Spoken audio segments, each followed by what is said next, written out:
Là, il faut que je clarifie les choses parce qu'il y a quelque chose qui ne va pas. Du coup, on va réagir à l'interview de Théo Hernandez avec l'équipe de France où on lui a posé la question: est-ce que tu vas rester à l'AC Milan? Et du coup, il répond: si je reste à l'AC Milan, on verra après l'Euro. Ce qui est 100% normal parce que il est concentré avec son équipe nationale. C'est tout à fait normal qu'il ne pense pas au mercato, au renouvellement du contrat et tout ça. Mais là, il y a tout le monde qui commence à avoir peur. Sauf que ça, il fallait s'y attendre. Il fallait s'y attendre parce que ces joueurs-là, en 2024, ce sont des professionnels. C'est plus des joueurs où ils aiment l'AC Milan, c'est des supporters de l'AC Milan. Non, ça se passe plus comme ça. Maintenant, c'est comme des salariés. Je veux dire, un salarié n'est plus satisfait de son salaire, il va aller voir dans une autre entreprise où il lui donne plus de salaire. C'est normal, c'est tout à fait normal. Vous travaillez dans des bureaux ou dans une entreprise, si vous savez qu'une autre entreprise peut vous prendre pour un salaire plus élevé et qui vous permet une meilleure carrière, c'est normal que vous changez d'entreprise, c'est tout à fait normal. Surtout que là, Théo Hernandez, il a le niveau pour gagner des Ligues des Champions. Chaque année, il peut être compétitif pour gagner la Ligue des Champions, mais s'il change de club, parce que clairement, il est dans un club qui est même pas trop compétitif en Italie. On galère déjà à gagner le Scudetto en Italie. Alors imaginez-vous en Europe. Alors que c'est un salarié de l'AC Milan, même si je pense qu'il s'est vraiment attaché à l'AC Milan, ça se voit et tout ça. Sauf que là, en ouvrant à la négociation du contrat dans cette interview-là, il a rien dit contre l'AC Milan. Et encore, il a été gentil et au moins il a été honnête. Il n'a pas fait comme Franck-Yannick Kessié, vous savez où il est maintenant, il est en Arabie Saoudite. Et vous savez ce qu'il avait dit à l'époque: dès que je retourne des Jeux Olympiques avec la Côte d'Ivoire, je renouvelle directement mon contrat. Maldini sait ce que je veux. Je suis là pour les supporters. J'adore quand les supporters chantent Presidente, c'è solo un presidente, enfin des trucs comme ça là. Euh, et au final, il est où, Franck-Yannick Kessié? Dites-moi où il est. En Arabie Saoudite. Après, il est parti au Barça parce que c'est des mercenaires, c'est des salariés d'entreprise. Ils changent d'équipe là où l'argent est plus abondant. C'est tout à fait normal. Bon, c'est pas normal que Franck-Yannick Kessié se fout de notre gueule. Mais au moins, là, Théo Hernandez, il s'est pas foutu de notre gueule. Au moins, il a ouvert à la négociation. Au moins, il a réveillé les gens en disant: et là, il me reste 2 ans de contrat. Si il a pas dit ça clairement, mais si, en gros, vous me renouvelez pas le contrat cet été, vous devez me vendre. Parce qu'après, vous allez perdre de l'argent. Parce que si, là, cet été, on le renouvelle pas, son contrat. Après, du coup, en hiver, tu peux pas le vendre parce qu'un joueur comme ça, tu peux pas le vendre au mercato hivernal. Après, on arrive au mercato estival de l'année prochaine, en 2025, et on se retrouve avec un Théo Hernandez à 1 an de la fin de son contrat. Et à 1 an de la fin de son contrat, c'est les clubs qui veulent acheter Théo Hernandez qui ont le couteau entre leurs mains. C'est eux qui ont le pouvoir, c'est eux qui peuvent négocier en disant: écoutez, votre joueur, il a 1 an de la fin de son contrat. Si on veut, on l'attend pendant 1 an et après on va le chercher gratuitement. Du coup, vous ferez 0 sous. Donc, si vous voulez qu'on le prenne maintenant, si vous voulez le vendre, c'est nous qui fixons le prix. C'est comme ça que ça se passe. C'est comme ça que ça se passe avec des joueurs de cette envergure-là. Tu peux pas leur laisser seulement 2 ans de contrat. Ça va être pareil avec Mike Maignan. C'était pareil avec Léao. Et encore, on en a chié pour le faire renouveler son contrat. Mais moi, ce qui m'énerve, c'est que là, le méchant, c'est pas Théo Hernandez, parce que là, encore, il s'est pas foutu de notre gueule, il a été clair, net. Il a dit: on verra après le championnat européen avec les équipes nationales. Au moins, il se fout pas de notre gueule. Au moins, ça prouve qu'il tient à l'AC Milan parce qu'il a envie de négocier au moins, de pas partir gratuitement. Voilà, c'est déjà ça. Parce qu'il dit: oui, il faut se manier le cul, au moins, parce que s'il voulait partir gratuitement de l'AC Milan, il aurait dit: ah, c'est bon, le contrat, il me reste 2 ans de contrat, c'est bon, on en parlera dans 2 ans. Non, mais là, il dit: oui, en gros, il faut se réveiller, s'il voulait me renouveler mon contrat, c'est maintenant ou jamais.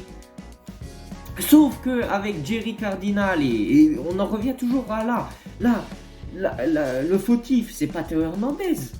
c'est Jerry Cardinale qui met, alors que le gars il a dit ouais j'ai une mentalité de vainqueur, j'ai envie de gagner une Ligue des Champions. Est-ce que le Real Madrid, pour gagner une Ligue des Champions, ils mettent une limite de salaire? Parce que voilà, c'est ce que Jerry Cardinale il a fait. La limite de salaire que peut offrir Jerry Cardinale et à ses joueurs, normalement, maximum c'est 7 millions d'euros. Sauf que là, Théo Hernandez, il demanderait entre 7 et 8 millions d'euros. Sauf qu'il les vaut ces 7 et 8 millions d'euros. C'est le meilleur défenseur gauche au monde. Si tu as la mentalité de vainqueur, tu as envie d'avoir les meilleurs joueurs dans ton équipe, déjà que tu as la chance de l'avoir dans ton équipe. C'est toi qui l'as façonné pour qu'il devienne ce joueur. Autant le garder, surtout que voilà, tu prends aucun risque. Il connaît déjà le monde de l'AC Milan, il a déjà fait ses preuves. C'est pas comme si tu allais acheter un joueur à 60 millions d'euros et que tu sais pas s'il va s'adapter à l'AC Milan ou pas. Parce que là, le top player, le meilleur défenseur gauche au monde, on l'a dans nos rangs. On l'a déjà dans notre équipe. Du coup, là, il n'y a aucun risque à faire. Tu sais dans quoi tu t'investis, tu sais où tu mets ton argent, parce que c'est Théo Hernandez, c'est la sécurité. Il a toujours été constant dans ces dernières saisons.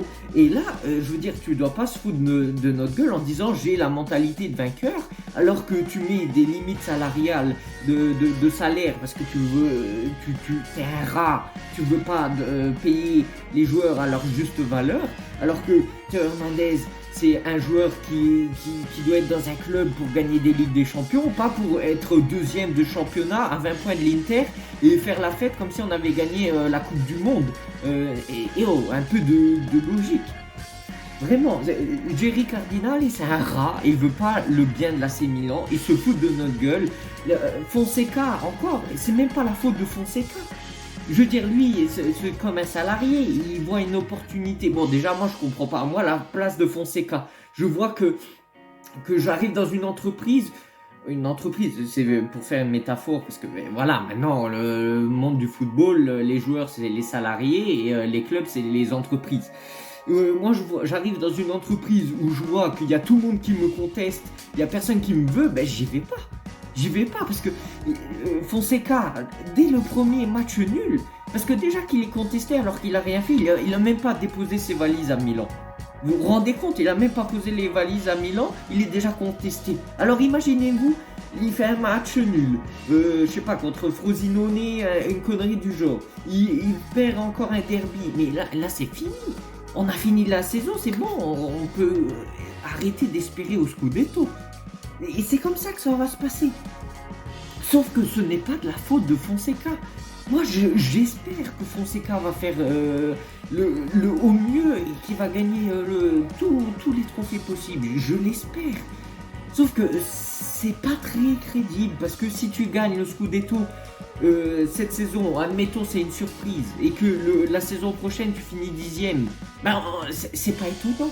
C'est pas étonnant parce que c'est pas un projet sur le long terme. C'est un projet où, allez, genre c'est 50-50, genre tu lances une pièce, c'est pile ou face, quoi. Sauf que c'est pas comme ça. C'est pas comme ça, comme par exemple Antonio Conte, ils ont pris Napoli, ils ont pris Antonio Conte. Là, c'est pas du pile ou face. T'as 75% de chance que Antonio Conte fasse bien à Napoli et t'as seulement 25% de chance qu'il fasse une saison blanche.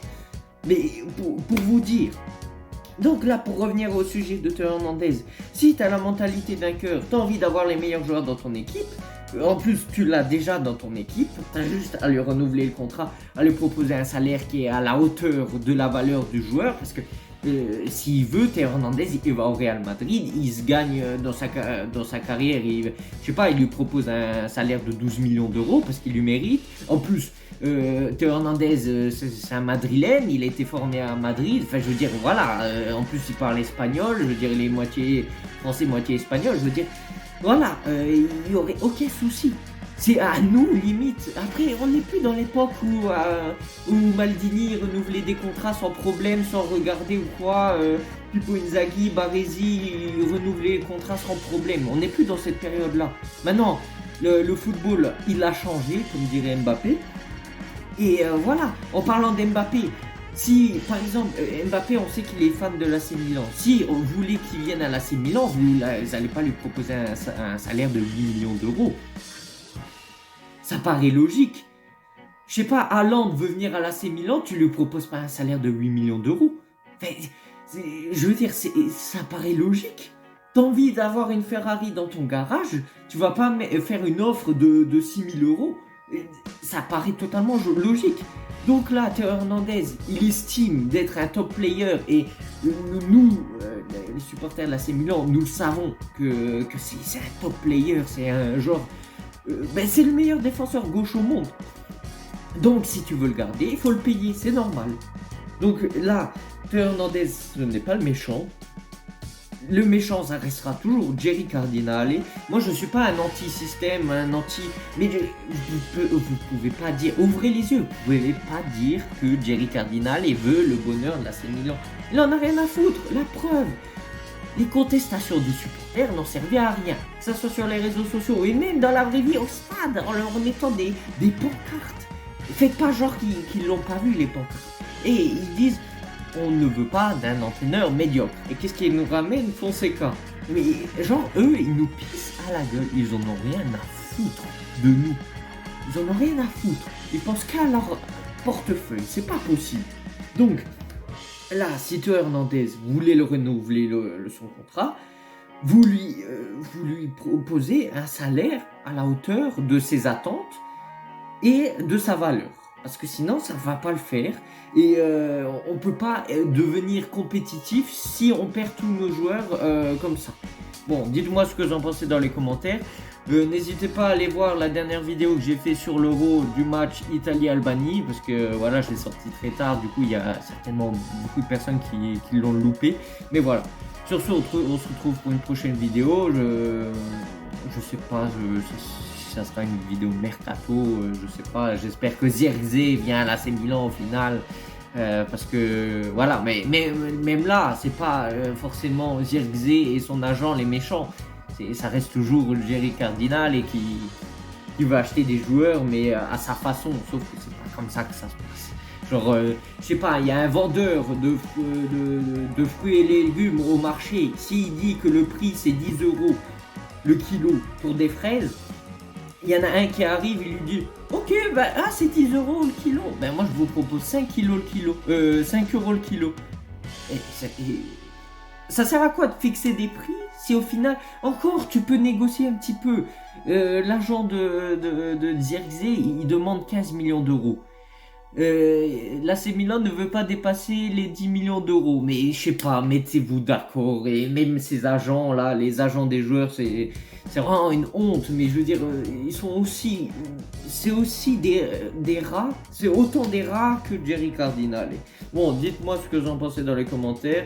On se retrouve pour une prochaine vidéo. Du coup, il y aura le match France-Autriche. Je sais pas si je vais faire une vidéo.